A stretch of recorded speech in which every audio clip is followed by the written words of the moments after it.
امام علی علیہ السلام کی خدمت میں ایک شخص آیا اور عرض کرنے لگا، یا علی ابن ابی طالب، میں نے اپنی بیٹی کی شادی کروائی، لیکن رشتہ رکھنے کے بعد اصل چہرہ ظاہر ہو جاتا ہے۔ کیا کوئی ایسا عمل نہیں جس سے ہم شادی سے پہلے یہ دیکھ سکیں کہ یہ لڑکی یا لڑکا شادی کرنے کے قابل ہے یا نہیں؟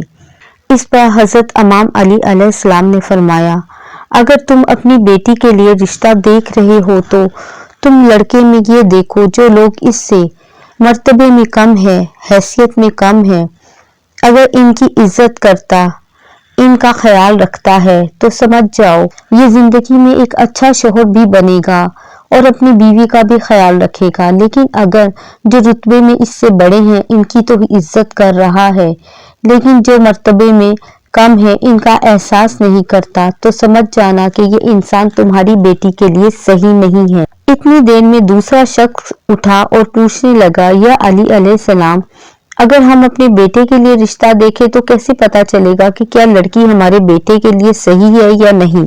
حضرت علی علیہ السلام نے فرمایا، جب اپنے بیٹے کے لیے رشتہ دیکھنے جاؤ تو لڑکی سے چند سوال پوچھو اور تھوڑی دیر گفتگو کرو۔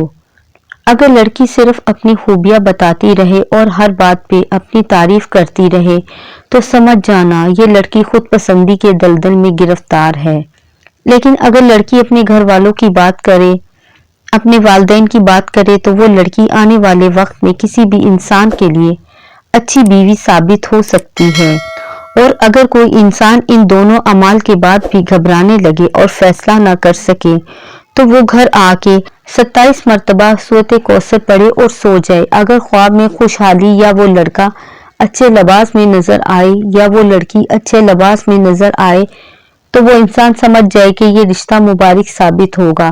لیکن اگر خواب میں آگ یا شیطانی منظر یا خون یا اس لڑکی یا لڑکے کا خراب روپ دیکھے تو پھر وہ رشتہ بہتر ثابت نہیں ہوگا۔ پیارے دوستو، مزید اس طرح کی ویڈیوز دیکھنے کے لیے چینل کو سبسکرائب کریں۔ برائے مہربانی ویڈیو پسند آئے تو لائک اور شیئر کریں۔ جزاک اللہ۔